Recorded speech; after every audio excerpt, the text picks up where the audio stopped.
चलो देखो, कल हमने क्या किया है, प्रॉपर्टीज ऑफ चार्ज पूरा पढ़ लिया है ना। अब हमें यह भी देखना है कि चार्ज के बीच में कहीं पे अगर हमारे पास चार्जेस है तो उनके बीच में क्या लगेगा, फोर्स लगेगा। सिमिलर चार्ज है तो रिपेल करेंगे, और डिससिमिलर है या अनलाइक चार्ज है तो क्या करेंगे, अट्रैक्ट करेंगे।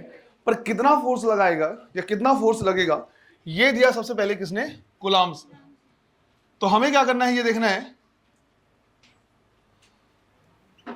राइट। हमें सबसे पहले क्या करना है, देखना है कूलम्ब्स लॉ। अब यहां पे ये सीधा दिया गया कि लेट्स से हमारे पास दो चार्ज है, एक है Q1 और दूसरा चार्ज है Q2, और दोनों के बीच का जो डिस्टेंस है वो कितना है, R।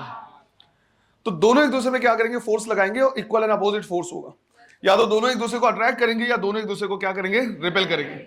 इसे हम बोलेंगे force on one because of two, और इसे बोलेंगे force on two because of one. Magnitude wise दोनों क्या होंगे, इक्वल होंगे। तो मैग्नीट्यूड वाइज दोनों हम क्या कर रहे हैं, इक्वल लिख रहे हैं। और इसकी वैल्यू लेट्स अज्यूम कितना है, F है। अब F की वैल्यू कूलम्ब ने क्या क्या बताया कि इसे लिखेंगे 1/4 pi epsilon not Q1 Q2 divide by R square. Right, simple इतना। यहां पे 1/4 पाई एप्सिलॉन नॉट जो है ये पूरा का पूरा क्या है, कांस्टेंट। और ये जो हमने फोर्स लिखा है ये लिखा है किसमें, वैक्यूम में। राइट, वैक्यूम या नॉर्मल कुछ भी नहीं बोला है तो एयर भी मान के चलेंगे, वही लिखेंगे। तो हम लिख रहे हैं इन वैक्यूम या सिंपल एयर। इसमें जो 1/4 पाई एप्सिलॉन नॉट है ये क्या है, कांस्टेंट है। और इसकी जो वैल्यू हम क्या करते हैं, लेते हैं, वो लेते हैं 9 × 10⁻⁹ यूनिट। और अगर इसके यूनिट निकालें तो हो जाएगा न्यूटन मीटर स्क्वायर पर coulomb square.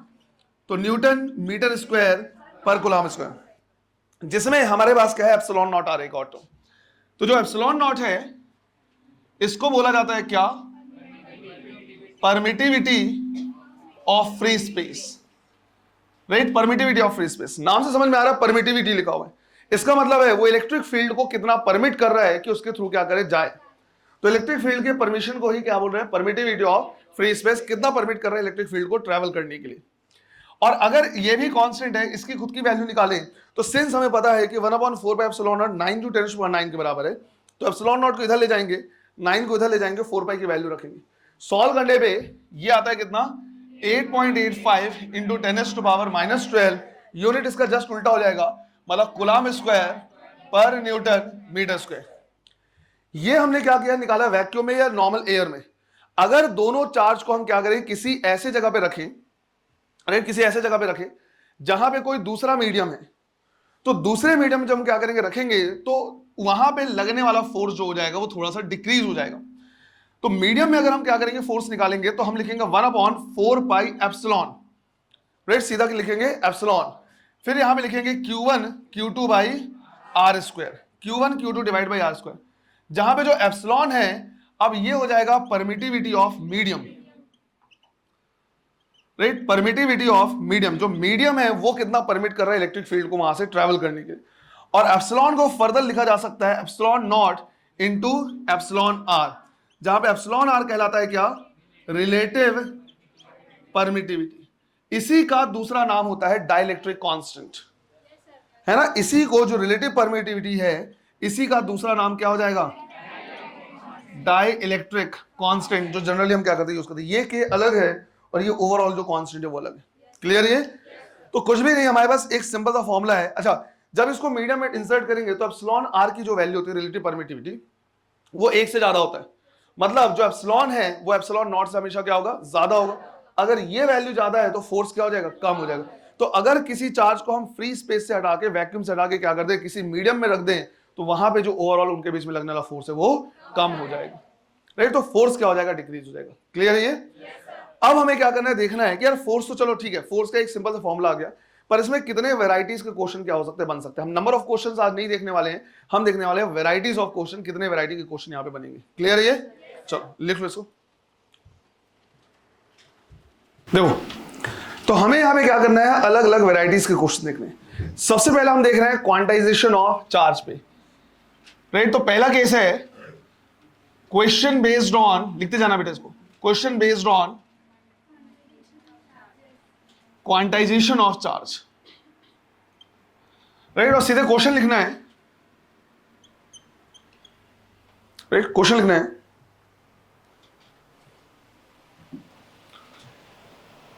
copper pieces, two copper pieces, each of mass 6.35 gram,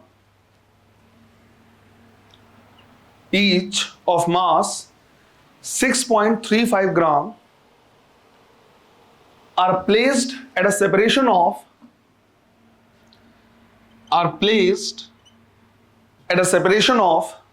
1 meter. Placed at a separation of 1 meter. Full stop.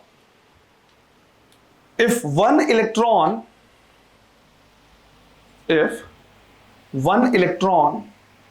for each 1,000 atom, one electron for each 1,000 atom is transferred from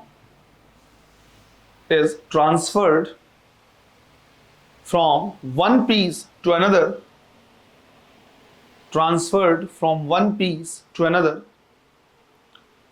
then find Coulombic force,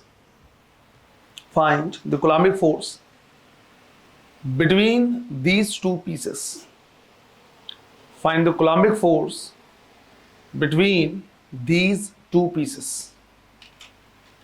इन दोनों piece के बीच में क्या करना है, हमें बताना है कितना फोर्स लगेगा. चलो ट्राई करो. यहां पे ये बोला हुआ है ना, हमें देखना है कि तरीका क्या रहेगा. कि हमारे पास दो कॉपर के पीसेस हैं और दोनों के बीच का डिस्टेंस कितना दिया हुआ है, 1 मीटर, राइट. अब ये बोला हुआ है कि दोनों का जो मास है वो 6.35 ग्राम है, दोनों इक्वल वेट के. बट शुरू में दोनों कैसे हैं, अनचार्ज हैं, राइट, दोनों अनचार्ज हैं. उसके बाद बोला कि हम क्या कर रहे हैं, एक से इलेक्ट्रॉन निकाल के दूसरे में डालना शुरू कर दे रहे हैं. जैसे इलेक्ट्रॉन निकालेंगे वो उतना ही पॉजिटिव चार्ज हो जाएगा और जिसमें डालेंगे वो उतना ही नेगेटिव चार्ज हो जाएगा. बट कितना इलेक्ट्रॉन निकाल रहे हैं यह भी नहीं पता. इसमें जरूर ये बोल दिया है कि अगर 1000 एटम है तो 1 इलेक्ट्रॉन निकाला हुआ है. तो मतलब ये हुआ कि पहले मुझे ये पता करना पड़ेगा कि इस कॉपर के टुकड़े में टोटल एटम्स कितने हैं, और वो हमें पता चलेगा. इसका मास दिया हुआ है, साथ ही साथ मॉलिक्यूलर मास. कॉपर का मॉलिक्यूलर मास कितना, 63.5 ग्राम. इससे हम निकाल सकते हैं क्या, number of moles. Number moles आएगा mass divide by molecular mass. तो ये हो जाएगा 6.35 डिवाइड बाय 63.5 मतलब 0.1 मोल. इससे मुझे पता चल जाएगा नंबर ऑफ एटम्स. तो मैं निकाल सकता हूं number of atoms is equal to, right, number of moles multiplied by Avogadro's number. तो 0.1 मल्टीप्लाइड बाय 6.023 इंटू 10⁻23, लगभग 6 ले रहे हैं. अप्रॉक्सीमेट कैलकुलेशन, मेन कॉन्सेप्ट हमें पता आना चाहिए. तो ये हो जाएगा कितना, 6 इंटू 10⁻22 एटम. इतने एटम इनमें प्रेजेंट है. अब इलेक्ट्रॉन कितना ट्रांसफर किया, तो 1000 के लिए 1. तो सिंपल है कि 1000 एटम में कितना है, 1 इलेक्ट्रॉन क्या किया है, ट्रांसफर किया, इज ट्रांसफर्ड, राइट. इतने 1 इलेक्ट्रॉन. तो 6 इंटू 10⁻22 एटम में 1 डिवाइड बाई 10⁻3 इंटू 6 इंटू 10⁻22 कितना आएगा, 6 इंटू 10⁻19 इलेक्ट्रॉन्स. इतने इलेक्ट्रॉन हमने क्या कर दिए, ट्रांसफर कर दिए हैं एक से दूसरे में. अब इतने तो इलेक्ट्रॉन ट्रांसफर किए, चार्ज कितना होगा, तो हम लिखेंगे Q is equal to NE, right. तो N की वैल्यू है 6 इंटू 10⁻19 और इलेक्ट्रॉन 1.6 इंटू 10⁻⁻19, तो 9.6 कूलम. एक इतना ही पॉजिटिव चार्ज होगा, दूसरा इतना ही नेगेटिव चार्ज होगा. तो फोर्स निकाल सकते हैं KQ square divide by R square, क्योंकि दोनों में चार्ज सेम है. तो ये हो गया 9 इंटू 10⁻9 इंटू 9.6 का स्क्वायर डिवाइड बाई 1 का स्क्वायर. निकाल सकते हो. मैं यहां पे अप्रोक्सीमेट इसको 10 ले रहा. अगर मैं इसको 10 ले लूंगा तो लगभग 9 इंटू 10⁻11 न्यूटन आएगा. ये 10 कैसे आ रहा था तुम लोग का, 8 पॉइंट समथिंग आ रहा था ना, तो 8 पॉइंट समथिंग तो आएगा, लेकिन 10⁻11 आएगा. 10 ले रहे हैं तो 9 आ रहा है. एक्चुअली क्या है, 10 से थोड़ा कम है, तो लगभग 8 पॉइंट समथिंग आना चाहिए. क्लियर है, ये इतना आएगा फोर्स. ये फोर्स काफी ज्यादा है वैसे.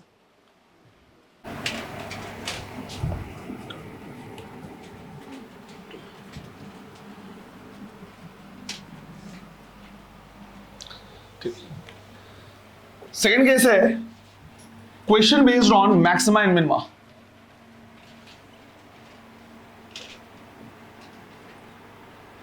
राइट, और इनफैक्ट ये क्वेश्चन क्या है, आया भी हुआ है।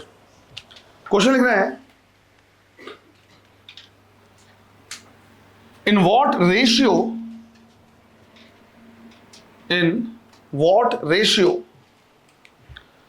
a charge capital Q, in what ratio a charge capital Q should be divided into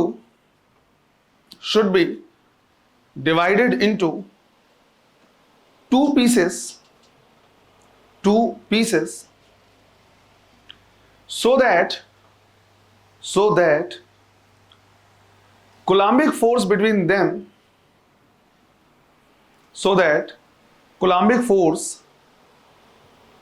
them is maximum.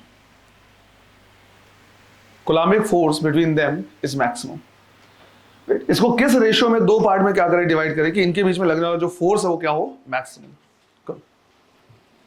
को दो पार्ट में डिवाइड करना है, तो अगर मैंने बोल दिया कि भाई एक Q है तो दूसरा कितना बचा, capital Q minus small q। अब इसको मैंने क्या किया है, लेट्स से R डिस्टेंस पे रख दिया, तो इनके बीच में फोर्स लगेगा। इसमें मुझे डिस्टेंस चेंज नहीं करना, मुझे इनको चेंज करना है कि इसको कितने दो पार्ट में कैसे कैसे डिवाइड करूं कि इनके बीच में लगने वाला फोर्स क्या हो, मैक्सिमम हो। तो पहली चीज तो मुझे क्या करना, जानना है कि इनके बीच में लगने वाला फोर्स कितना होगा। तो हो जाएगा K Q1 Q2 divide by R square, यही होगा। अभी जो फोर्स है वो इस पे, इसके बेसिस पे क्या होगा, बदलेगा। राइट, अलग अलग वैल्यू के लिए ये दोनों अलग हो जाएंगे, फोर्स अलग होगा। मैक्सिमा के लिए कंडीशन लिखवाया हुआ है, ये तो ऐसे बन जाना चाहिए था। मैक्सिमा के लिए स्लोप क्या होगा, 0, और ये फोर्स किसके साथ चेंज हो रहा है, Q की वैल्यू के साथ। तो dF dQ should be equal to 0। तो हम वही करेंगे, हम लिखेंगे d by d q of, इसको अगर मैं थोड़ा सा और सिंप्लीफाई कर लूं तो मैं इसे k अंदर इसको मल्टीप्लाई कर दूं तो k बाई आर स्क्वायर और capital Q small q minus Q square ऐसे लिख सकता हूं।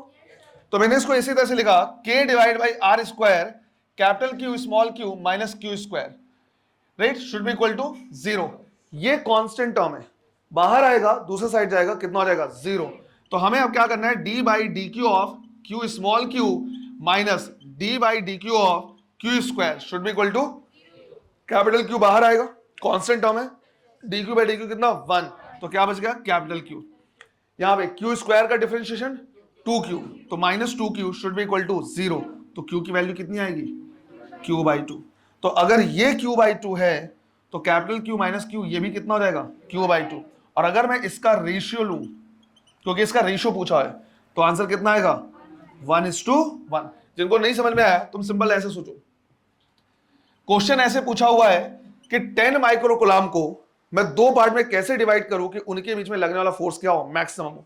तुम इसको ऐसे इमेजिन कर सकते हो कि इसको डिवाइड करोगे तो एक आ जाएगा कितना 1, तो दूसरा कितना होगा 9। इनके बीच में लगने वाला फोर्स डायरेक्टली प्रोपोर्शनल होगा 9 के। Q1 Q2 होता है ना, K और R स्क्वायर हटा दो, वो तो सबके लिए सेम होगा, दोनों को मल्टीप्लाई कर दो। दूसरी पॉसिबिलिटी क्या रहेगी, राइट, 2 माइक्रो कूलम और 8 micro coulomb, force directly proportional to 16, या तो 3 और 7 डायरेक्टली प्रोपोर्शनल टू 21, 4 और 6 डायरेक्टली प्रोपोर्शनल टू 24, 5 और डायरेक्टली प्रोपोर्शनल टू, फिर उसका 6 4 वही रिपीट होने लगेगा, है ना। फिर से ये क्या होने लगेगा, कम होने लगेगा। सबसे ज्यादा जो फोर्स आ रहा है वो जब दोनों को बराबर बराबर पार्ट में डिवाइड कर रहे हैं।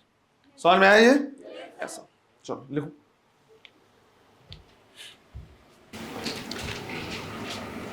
थर्ड केस है question based on simple harmonic motion, right, ऐसे। क्वेश्चन को ध्यान से देखो क्योंकि इसका लैंग्वेज नहीं लिखा रहा मैं। यहां पे हमारे पास क्या है, एक आर रेडियस का रिंग है, राइट, एक आर रेडियस का रिंग है, और इस पूरे रिंग में हमने क्या किया, कैपिटल Q चार्ज दिया है जो इसमें यूनिफॉर्मली डिस्ट्रीब्यूटेड है। तो एक रिंग है जिसमें पूरा capital Q charge uniformly distributed है, राइट, ऐसे। तो ये टोटल चार्ज है कैपिटल Q।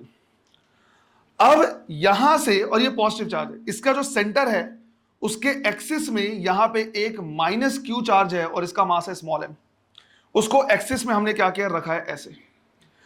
अब हो ये रहा है कि ये हो गया हमारा क्या, रिंग, और इसके एक्सिस में यहां पे माइनस चार्ज है, ये पॉजिटिव है ये नेगेटिव है, इसको नेगेटिव चार्ज पे क्या लगेगा, अट्रैक्शन फोर्स लगेगा, वो अट्रैक्ट होकर इधर जाएगा, पर यहां पे कुछ नहीं है तो उसमें रुक नहीं पाएगा, किधर चला जाएगा, दूसरे साइड, राइट। फिर इसमें फोर्स लगेगा तो यहां रुक नहीं पाएगा, दूसरे साइड जाएगा, और सेंटर के अबाउट ये क्या करेगा, ऑसिलेट करेगा। हम कह रहे हैं कि अगर ये डिस्टेंस कम हुआ, सेंटर से इसका डिस्टेंस अगर क्या है, कम ले, तो इसी ऑसिलेशन को हम क्या कह सकते हैं, एसएचएम।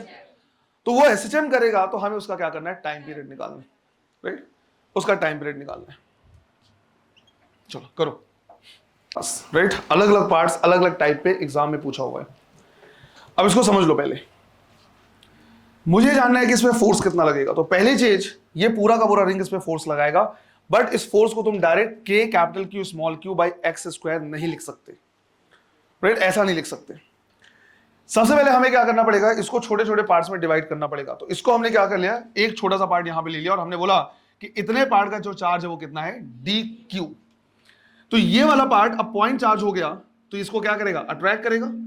जो के कैपिटल क्यू स्मॉल क्यू है, पहले तो उनके बीच का फिक्स डिस्टेंस पता होना चाहिए ना। अगर तुम इस पूरे को एक चार्ज लोगे तो यहां से लेके इस पूरे चार्ज से और इसका डिस्टेंस कितना है वो तो फिक्स नहीं है, तुम यहां से यहां तक का डिस्टेंस थोड़ी ले सकते हो। तो इसको लिया, इसमें जो फोर्स लग रहा है लेट से हमने मान लिया कितना, डीएफ, और ये डिस्टेंस हमने मान लिया क्या है, स्मॉल आर।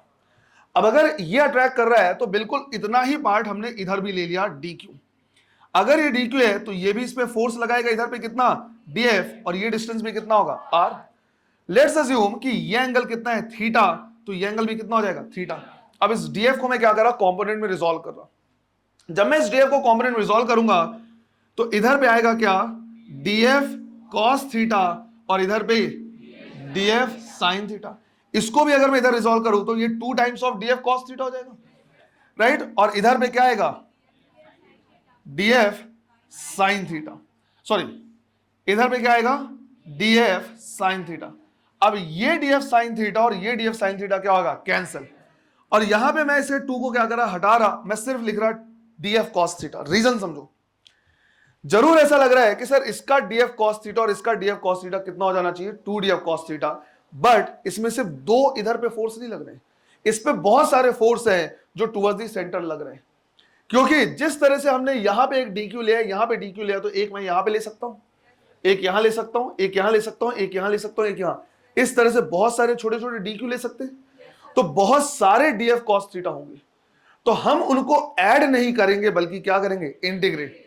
फिर आती बात डीएफ साइन थीटा की, तो सिर्फ 2 डीएफ साइन थीटा नहीं रहेंगे, बहुत सारे डीएफ साइन थीटा रहेंगे जो एक दूसरे के क्या रहेंगे, अपोजिट। एक यहां पे है तो दूसरा उसके अपोजिट है, एक इधर होगा तो दूसरा उसके अपोजिट, एक इधर होगा तो उसके अपोजिट। तो साइकिल में जिस तरह से क्या होते हैं, स्पोक्स होते हैं, निकले होते हैं, उस तरह से बहुत सारे डीएफ साइन थीटा होंगे और सारे एक दूसरे को क्या करेंगे, कैंसिल। तो डीएफ साइन थीटा वाले कंपोनेंट जितने भी हैं सब एक दूसरे को क्या करेंगे, कैंसिल करेंगे, और बहुत सारे DF cos theta towards the centre लगेंगे। अब सिंस अगर 2 ही होता तब तो हम 2 टाइम्स लिखते हैं, लेकिन यहां पे क्या है, बहुत सारे। तो टोटल फोर्स अगर मुझे क्या करना है, निकालना है, तो मैं क्या करूंगा, जितने भी डीएफ कॉस थीटा है सबको ऐड करूंगा, और अगर एडिशन पॉसिबल नहीं तो क्या कर देंगे, इंटीग्रेट करेंगे। अब अगर इंटीग्रेट करना है तो डीएफ की वैल्यू लिखनी पड़ेगी। तो यहां पे हम क्या कर रहे हैं, लिख रहे हैं कि भाई जो डीएफ है वो इन दोनों के बीच में लगने वाला फोर्स है, उसको लिखेंगे के Q1 Q2 डिवाइड बाय इनके बीच का डिस्टेंस स्मॉल आर का स्क्वायर। इसी वैल्यू को यहां पुट कर दे रहे, तो ये हो जा रहा है k d q small q divide by r square multiplied by cos theta का इंटीग्रेशन। साथ ही साथ दोनों फोर्स अट्रैक्टिव है इसलिए हम वहां पे माइनस भी लिख सकते हैं, और यही फोर्स रिस्टोरिंग फोर्स भी होगा, ध्यान रखना। अब यहां पे अगर हम क्या करें देखें तो वेरिएबल क्वांटिटी कौन है, वेरिएबल क्वांटिटी क्या है, डी क्यू। ना तो आर बदल रहा है ना तो थीटा बदल रहा है, राइट। इसी को हम क्या करेंगे, इंटीग्रेट करेंगे। गलती से भी कॉस थीटा को इंटीग्रेट मत कर देना, तुम कहीं भी ले लो थीटा उतना ही है। तो सारे कांस्टेंट टर्म को हम बाहर निकालेंगे, तो k small q divide by small r square cos theta बाहर निकलेगा, डी क्यू का इंटीग्रेशन, और डी क्यू का इंटीग्रेशन कितना हो जाएगा, कैपिटल क्यू। तो लगने वाला जो फोर्स हो जाएगा k capital q small q divide by r square. Cos theta की वैल्यू रखनी पड़ेगी। ये एक राइट एंगल ट्रायंगल दिख रहा है, तो कॉस थीटा की वैल्यू क्या हो जाएगा, base divide by hypotenuse. Base है x, हाइपोटेन्यूज है r, तो ये हो जाएगा x डिवाइड बाई r। तो ये हमें मिलेगा k capital q small q x और डिवाइड बाई r क्यूब। अब यहां पे हम ये भी देख रहे हैं कि भाई पाइथागोरस थ्योरम से हम r भी निकाल सकते हैं। तो r की वैल्यू कितनी होगी, under root r square plus x square का स्क्वायर रूट, और स्क्वायर रूट मतलब टू द पावर 1/2, और यहां पे उसका क्यूब करना है। तो टोटल जो फोर्स हो जाएगा k capital q small q x divide by r square plus x square to the power 3, और यहां पे टो पावर है 1/2, तो हो जाएगा 3/2। इतना फोर्स लगेगा, और यही हमारा क्या है, रीस्टोरिंग फोर्स है, अट्रैक्टिव नेचर का फोर्स है। तो हम चाहें तो हर जगह पे क्या कर सकते हैं, माइनस साइन लगा सकते हैं, तो यहां पे होगा माइनस। क्या ये इक्वेशन ऑफ एसएचएम के सिमिलर है, नहीं, राइट, ये अभी इक्वेशन ऑफ एसएचएम के सिमिलर नहीं। लेकिन अगर मैं इसी में x की वैल्यू को स्मॉल मान लूं, राइट, अगर मैं बोलूं if x is very very less than r, तो अगर x की वैल्यू बहुत छोटा है तो x स्क्वायर तो और भी कम होगा, तो इसको इग्नोर कर सकते हैं। तो अगर इसको हम जीरो कर दे तो क्या हो जाएगा, r square to the power 3/2, क्या हो गया, r क्यूब। और हम लिखेंगे अब f is equal to minus k capital q small q divide by capital R cube बचेगा ये, इनटू x। क्या अभी एसएचएम का इक्वेशन है, अरे है या नहीं है? तो हमने एसएचएम में यही तो सीखा था कि ऑसिलेशन का जो वो होता है, डिस्प्लेसमेंट होता है, जब वो कम होता है तो वो एसएचएम में कन्वर्ट हो जाता है। अब इसको हम क्या कर सकते हैं, देख सकते हैं। अच्छा, मैं यहां पे k को रिप्लेस कर दे रहा, k को लिख दे रहा हूं 1/4 pi epsilon not, 1/4 pi epsilon not, क्योंकि ये हम मान रहे हैं इक्वेशन नंबर 1, और f इज इक्वल टू क्या होता है, माइनस के एक्स, इक्वेशन नंबर 2, और ये फोर्स कांस्टेंट है। दोनों को कंपेयर करेंगे तो कांस्टेंट की वैल्यू हमें जो मिलेगा वो मिलेगा q small q divide by 4 pi epsilon not r cube, ये मिलेगा फोर्स कांस्टेंट की वैल्यू। और ये मिल गया तो टाइम पीरियड का फॉर्मूला क्या होता है, 2 pi under root m by k। यहां पे m किसका मास है, इस छोटे वाले चार्ज का, जो खुद क्या कर रहा है, ऑसिलेट कर रहा है। बस यहां पे हम क्या कर देंगे, वैल्यू पुट कर देंगे, तो आ जाएगा t equal to 2 pi under root, m की जगह लिखेंगे m, k की जगह पे q स्मॉल q, और पूरा term 4 pi epsilon not r cube ऊपर चला जाएगा। अब इसको हमें जिस फॉर्मेट में लिखना होगा हम लिख देंगे। क्लियर है ये? एक चीज समझ लो जरा, इतना फोर्स लग रहा है, अगर x की वैल्यू बहुत कम है, अगर x की वैल्यू कम है तो हम इसको इग्नोर करेंगे, राइट, इसको इग्नोर करेंगे। और अगर इसको इग्नोर कर देंगे, राइट, अगर इसे इग्नोर कर देंगे तो r square to the power 3/2, तो 2 से 2 कैंसिल, r क्यूब आ जाएगा। ऐसा भी हो सकता है कि x की वैल्यू बहुत ज्यादा है r से। अगर x की वैल्यू बहुत ज्यादा हुई r से तो हम किसको इग्नोर करेंगे, r स्क्वायर को। तो नीचे क्या बचेगा, x क्यूब, और नीचे में x क्यूब है, ऊपर में x है, तो क्या बचेगा, k capital Q small q divide by x square. इसका मतलब ये हुआ कि अगर ये मास बहुत ज्यादा दूर हुआ तो ये पूरा रिंग एक पॉइंट चार्ज की तरह बिहेव करेगा, राइट। रिंग का साइज बहुत बड़ा है, लेकिन अगर इस चार्ज को बहुत दूर रखेंगे तो फॉर्मूला आ रहा है KQ1Q2 divide by x square, यही आया। तो ये किसकी तरह बिहेव करने लगता है, पॉइंट चार्ज की तरह, सिंपल सा पॉइंट चार्ज की तरह लेंगे। क्लियर है ये? लेकिन पास में है तो नहीं। तो यहां पे तुम चाहो तो उसके बाद ये भी लिख सकते हो कि अगर x की वैल्यू बहुत ज्यादा हुई तो उसके बाद सॉल्व करके आएगा KQ small q divide by x square, और तुम बोलोगे जो रिंग है वो एक पॉइंट चार्ज की तरह क्या करेगा, बिहेव करेगा। क्लियर है ये? और ये आएगा टाइम पीरियड। चलो लिखो,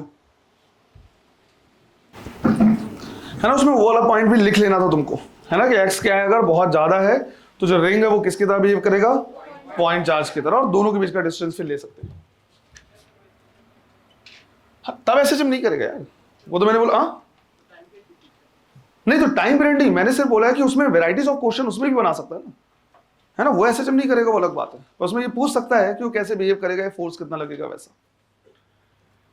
फोर्थ केस हम देख रहे हैं, question based on arithmetic progression, short form में एबी बोलेंगे, and geometric progression, right, GP. Basic maths में एक टर्म मैंने जो नहीं पढ़ाया है या नहीं बताया था वो यही है, एपी और जीपी, राइट। इसी तरह से एक हार्मोनिक प्रोग्रेशन भी होता है, पर उससे क्वेश्चन नहीं पूछेगा, वो सिर्फ मैथ्स में। इसमें भी ज्योमेट्रिक प्रोग्रेशन कायदे से कहीं नहीं है, पर नीट में क्वेश्चंस पूछे हुए कहीं ना कहीं, राइट। इसलिए हम क्या कर रहे हैं, पढ़ रहे हैं। तो दो टाइप के प्रोग्रेशन हमको क्या करना है, देखना है, एपी और दूसरा जीपी, समझो। और इसमें भी सबसे सिंपलेस्ट टाइप के फॉर्म हमको क्या करने देखने हैं, कोई पीएचडी नहीं करनी, बिल्कुल सिंपलेस्ट फॉर्म में। अगर कहीं पे ऐसे वैल्यू लिखी है 1 2 3 4, ऐसे क्या हो रहा है, इंक्रीज हो रहा है, जिसमें कॉमन डिफरेंस होता है। कॉमन डिफरेंस कहने का मतलब है कि नेक्स्ट वैल्यू पाने के लिए, नेक्स्ट वैल्यू लाने के लिए कितने का डिफरेंस है। तो 2 माइनस 1 1 का है, 3 माइनस 2 1 का है। तो हम क्या करते हैं, इसमें सिर्फ कॉमन डिफरेंस को ऐड करते जाते हैं। 4 में 1 ऐड कर देंगे तो अगला मिलता जाएगा, 1 3 5 7 9, इस तरह से, राइट। 1 हो गया, फिर 4 हो गया, फिर 7 हो गया, फिर 10 हो गया।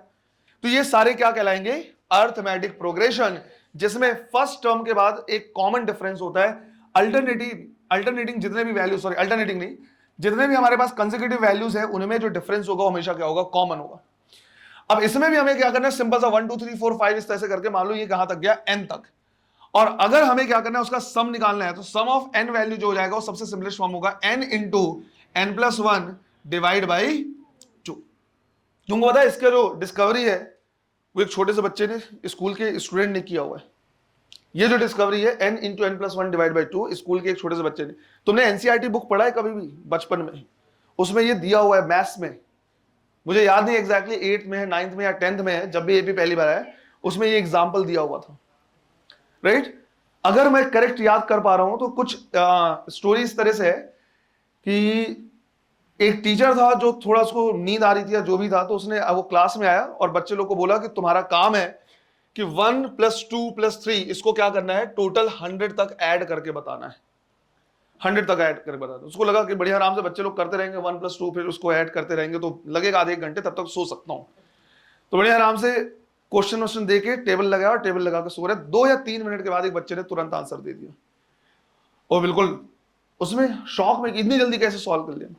उस बच्चे ने दिमाग ये लगाया था कि इधर से 1 प्लस 2 प्लस 3 ऐसे किया हुआ है 100 तक। उसने एक और सीरीज लिख दी, 100 प्लस 99 करते करते करते करते लास्ट में क्या आएगा, 1।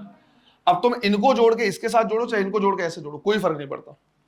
तो जब ऐसे जोड़ेंगे तो 1 और 100 कितना, 101, 2 और 99 101, 3 और 98 101, प्लस करते करते लास्ट 101। तो उसको ये मिल गया कि 101 101 101 कितने टाइम्स है, 100 टाइम्स है। तो अब जोड़ने की जरूरत नहीं, वो क्या कर सकता है, 101 को मल्टीप्लाई कर सकता है 100 से। बट सिंस उसने 2 सीरीज का समेशन निकाला है तो उसने फिर उसको क्या कर दिया, हाफ कर दिया। तो जहां तक था n into n plus 1 divide by 2, ये था अचीवमेंट एक छोटे से बच्चे का। तुमने क्या किया, रील बनाया है,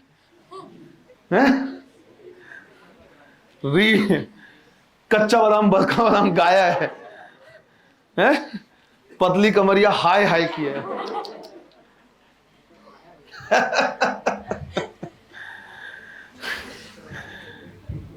सही था, राइट।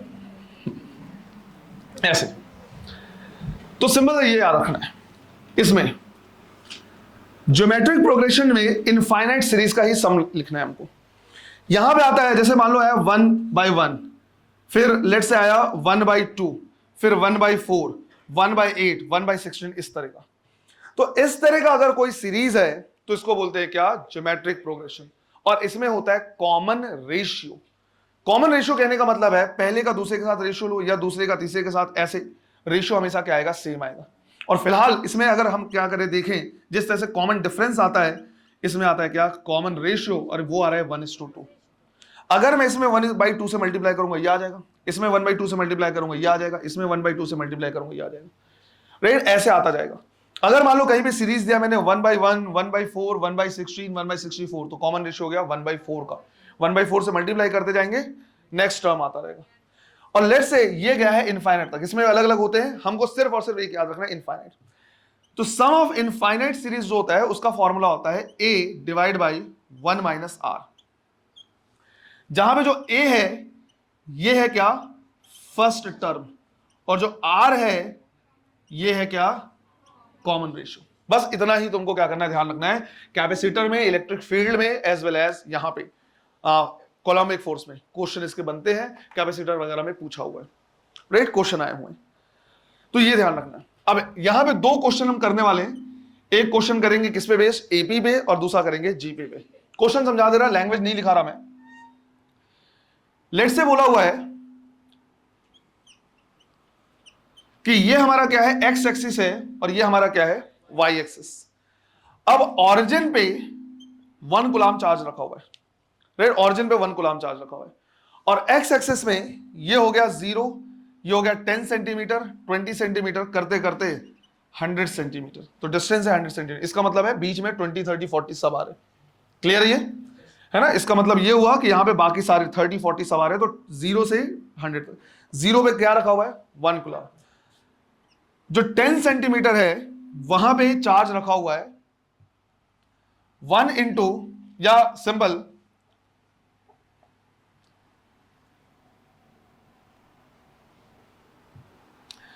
1 माइक्रो कूलम ले लो,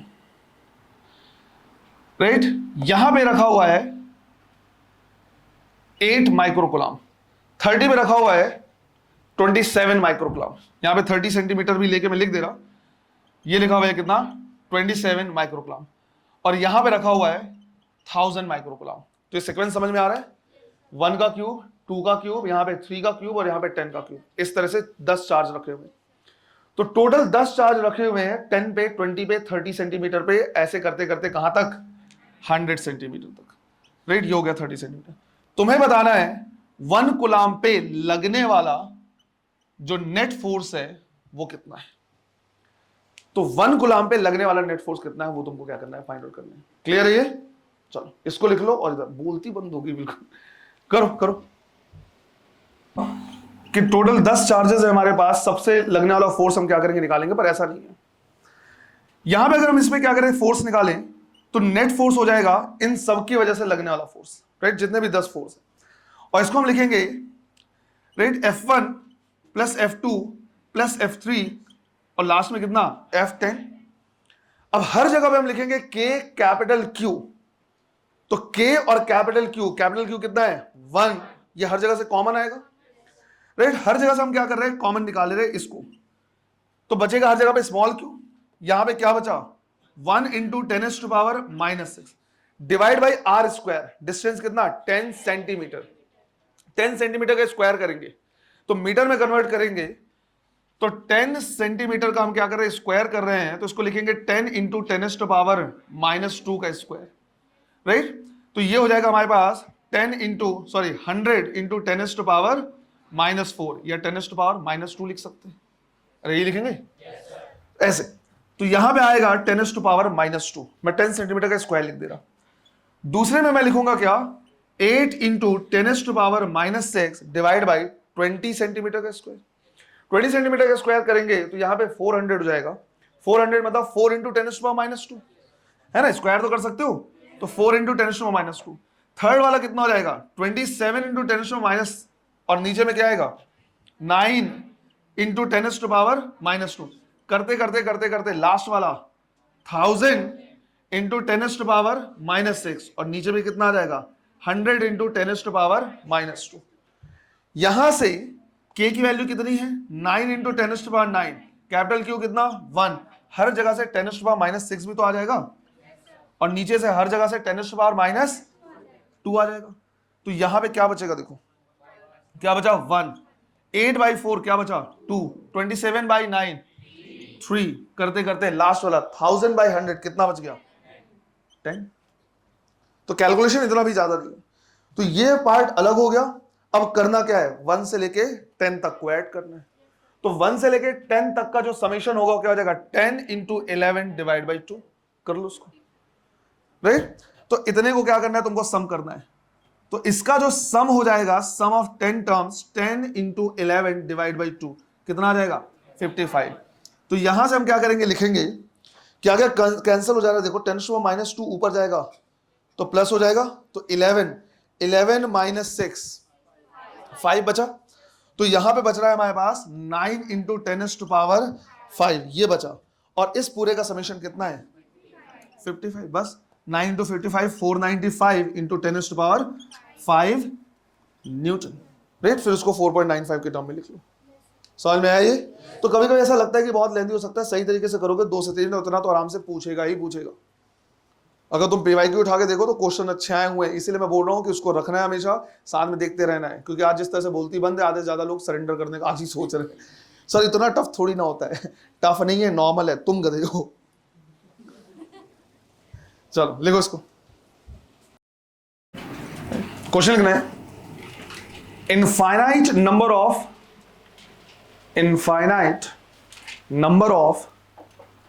1 coulomb charge are placed in x-axis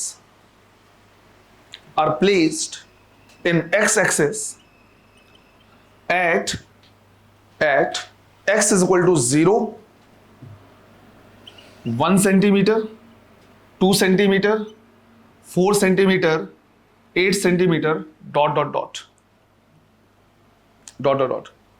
sequence आ गया समझ में? इस तरह से बहुत सारे इनफाइनाइट नंबर चार्जेस रखे हुए हैं। क्वेश्चन है, find the net force acting on the charge placed at the origin. Find the net force acting on the charge placed at the origin. तो ऑरिजिन पे जो चार्ज रखा हुआ है वो भी 1 कूलम का ही है, उस पे बाकी जो इनफाइनाइट नंबर ऑफ चार्जेस है वो कितना फोर्स लगाएंगे। सेम यही क्वेश्चन इलेक्ट्रिक फील्ड में भी क्या कर सकता है, पूछ सकता है, बोल सकता है नेट इलेक्ट्रिक फील्ड निकालो, है ना। करो,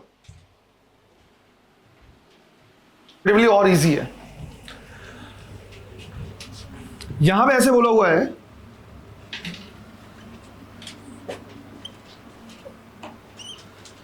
ये हमारा क्या है, एक्स एक्सिस है, ये ऑरिजिन हो गया, राइट।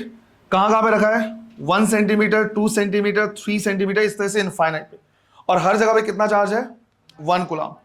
बेसिकली 1 माइक्रो लेना चाहिए था, 1 कूलम चार्ज बहुत होता है, ठीक है बच्चे, राइट। 1 कूलम चार्ज हर जगह पे रखा हुआ है। अच्छा सॉरी, हाँ, 0 पे है, 1 पे है, 2 पे है, 4 8 ऐसे करते हुए। अब इस पे मुझे क्या करना है, फोर्स निकालना है। तो ये जितने भी चार्ज हैं सबकी वजह से फोर्स निकालना पड़ेगा। तो टोटल फोर्स हो जाएगा F1 plus F2 plus F3, करते करते इनफाइनाइट नंबर्स लिखे हुए। अब अगर हम क्या करें, हर जगह पे देखें तो पहले के लिखेंगे K, Q1 कितना है, सेम वही 1 कूलम, दूसरा भी 1 कूलम है, और नीचे में क्या लिखेंगे, 1 सेंटीमीटर का स्क्वायर। तो 1 सेंटीमीटर का स्क्वायर हो जाएगा 1 इंटू 10⁻⁻⁴। सेकेंड के लिए लिखेंगे K 1 इंटू 1, और 2 सेंटीमीटर है तो 4 इंटू 10⁻⁻⁴। थर्ड K 1 इंटू 1 और 4 पे है तो कितना आ जाएगा, 16 इंटू 10⁻⁻⁴, और इस तरह से इनफाइनाइट नंबर लिखे हुए। तो यहां से हो जाएगा K की वैल्यू हम 9 इंटू 10⁻9 निकाल सकते हैं, 1 इंटू 1 हर जगह से कॉमन निकल जाएगा, 10⁻⁻⁴ हर जगह से बाहर निकलेगा। यहां पे आ जाएगा 1/1 प्लस 1/4 प्लस 1/16, अगला 8 होता तो 64, ऐसे करते हुए कितना है, इनफाइनाइट तक गया। इनफाइनाइट तक गया है, तो ये हो गया हमारा ज्योमेट्रिक प्रोग्रेशन, और इसी का हमको क्या करना है, सम निकालना है। इनफाइनाइट सीरीज ही पूछेगा अगर तुमसे पूछेगा, तो तुम यहां पे लिखोगे S infinite is equal to A divide by 1 minus 1, पहला टर्म क्या है 1, राइट, माइनस कॉमन रेशियो कितना है 1/4, 1/4 से मल्टीप्लाई करो, ये आ जाएगा, इसको मल्टीप्लाई ऐसे, तो कॉमन रेशियो हो गया 1/4। तो 1 माइनस 1/4 कितना, 3/4, 4 ऊपर चला जाएगा तो 4/3। इस तरह से अगर तुमसे कभी पूछा जाए 1 प्लस 1/2 प्लस 1/4 प्लस 1/16 ऐसे करके ऐड करो तो कर सकते हो इनफाइनाइट तक, तो ये आ जाएगा कितना 4/3। तो बस हो गया काम हमारा। हम लिखेंगे यहाँ पे 9 into 10⁻9 divide by 10⁻⁻4 multiplied by 4/3, इससे कैंसिल होगा, मल्टीप्लाई होगा तो ये हो जाएगा 12 इंटू 10⁻, ये ऊपर जाएगा तो सॉरी, अच्छा ऐड हो जाएगा तो हो जाएगा 13 न्यूटन। चार्ज की वैल्यू बहुत ज्यादा ली थी इसलिए इतना ज्यादा फोर्स आ रहा है। क्लियर? ये क्वेश्चंस ऐसे हैं जिनको घर जाके वापस से एक बार क्या करना है, सॉल्व करना है। अभी क्वेश्चन कंप्लीट नहीं है, वेक्टर पे बेस्ड क्वेश्चन हमको क्या करना है, चार्ज रीडिस्ट्रीब्यूशन पे बेस्ड क्वेश्चन करने हैं। तो अलग अलग टाइप के क्वेश्चंस और आए हैं, 2-3 वैरायटी और देखें। एक ही फॉर्मूला है, सोचो K Q1 Q2 by R square, एक ही फॉर्मूला है। फिर अलग अलग टाइप के, हाँ मैं भूल जाऊंगा, न्यूटन्स लॉ ऑफ मोशन पे based question, free body diagram पे बेस्ड। तो 2-3 वैरायटीज और बची हुई हैं, वेक्टर पे बेस्ड देखना है, चार्ज के रीडिस्ट्रीब्यूशन पे बेस्ड देखना है, और एनएलएम या फ्री बॉडी पे बेस्ड। राइट, एनएलएम पे बेस्ड एक क्वेश्चन या फ्री बॉडी डायग्राम पे बेस्ड एक क्वेश्चन आया है ना, जाके देखोगे तो ऐसे क्वेश्चन दिया हुआ है कि दोनों के बीच में डिस्टेंस क्या है, y से लटका हुआ, अगर y/2 कर दे, 20 से लटका दे, तो उनके बीच का डिस्टेंस कितना हो जाएगा, ऐसे। तो ये क्वेश्चन ऐसे हैं जिनको घर जाके क्या करना है, सॉल्व करना है, क्योंकि ऐसा लग सकता है कि यार एक ही तो फॉर्मूला है, क्या ही हो सकता है, ये हो सकता है। क्लियर है ये?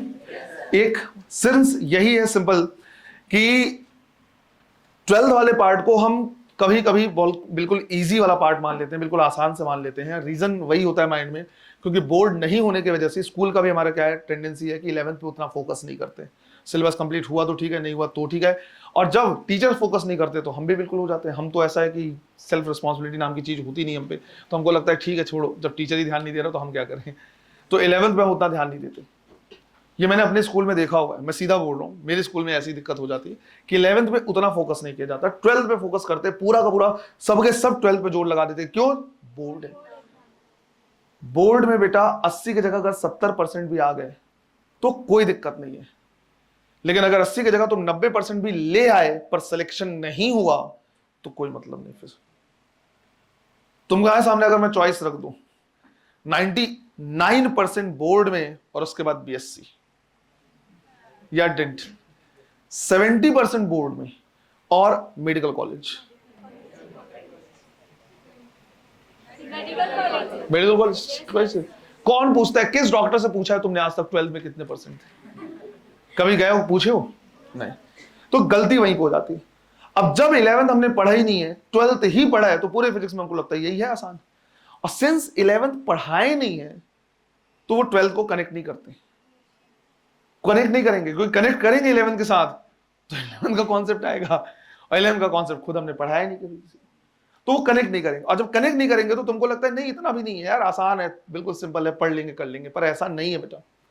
12th और 11th कनेक्टेड हैं, 12th और 11th कनेक्टेड है, आएंगे। एनएलएम पे क्वेश्चन देख लो, चाहे वेक्टर पे देख लो, एपीजीपी पे देख लो, चाहे क्या बोलते हैं हमने जो देखा एसएचएम पे देख लो, जितने टाइप के क्वेश्चन देखो 11th से कनेक्ट होगा। कनेक्ट करना आना चाहिए। जरूर टफ लग रहा होगा, पर ये एक आई ओपनिंग है कि हाँ भाई प्रॉपर 12th में ध्यान देना पड़ेगा। भले 35% सिलेबस बचा हुआ अपना, पर इस पे प्रॉपर ध्यान देना पड़ेगा और घर जाके क्वेश्चंस करने पड़ेंगे। इसलिए मैं तुमको बार बार बोलता हूं कि हमेशा प्रीवियस ईयर के क्वेश्चंस देखो, वो एक मिरर है जो तुमको बताएगा कि किस टाइप का क्वेश्चन। सिर्फ एक साल का नहीं, पिछले साल इजी आया था तो सर इस बार भी इजी आएगा, ऐसा कोई कोरिलेशन थोड़ी है यार। पिछले बार इजी आया था तो इस बार टफ ही आएगा, नहीं, ऐसा कुछ नहीं है। तुमको पिछले 30-32 साल के क्वेश्चन जब करोगे तो एक जोन डिसाइड हो जाता है कि किस लेवल का आता है। उससे नीचे के क्वेश्चन नहीं करने, उसके ऊपर के करने का कोई मतलब नहीं, उस जोन में करना है, उस लेवल को टच करना है, नीचे के लेवल को टच करना है, आसान से आसान, टफ से टफ, उस लेवल के को क्या करना है, सॉल्व करना है, प्रिपेयर करना है। जब तुम इलेक्ट्रोस्टैटिक उठा के देखोगे तो तुमको बढ़िया क्वेश्चन मिलेगा। हो सकता है आज जाके देखने का करने का कोई मतलब नहीं, पर इलेक्ट्रोस्टैटिक कंप्लीट होने दो, उसके बाद जाके तुम पीवाई की उठा के देखो, तुमको ये मिलेगा कि जेई के कई क्वेश्चंस को रिपीट किया हुआ है। अभी सरफेस चार्ज डेंसिटी वगैरह पे हम आएंगे, जेई के क्वेश्चंस को रिपीट किया हुआ है। वहां पे बोला है अगर ऐसा ऐसा होगा तो प्रूव करो C = A + B। नीट में बोला है अगर C = A + B है तो प्रूव करो ऐसा ऐसा होगा। अब क्वेश्चन बताने का भी कोई फायदा नहीं, तुम जाके अभी देखोगे या जब हम उस टाइम पे आएंगे तो खुद पता चलेगा। तो 12th में अच्छे क्वेश्चंस आए हैं, प्रॉपर प्रैक्टिस करना पड़ेगा। ट्रिकी टाइप के क्वेश्चन बहुत कम आते हैं कि देख के टफ लगे पर 1-2 पॉइंट पकड़े तो कर ले, नहीं, सब में प्रॉपर सॉल्व करना पड़ेगा।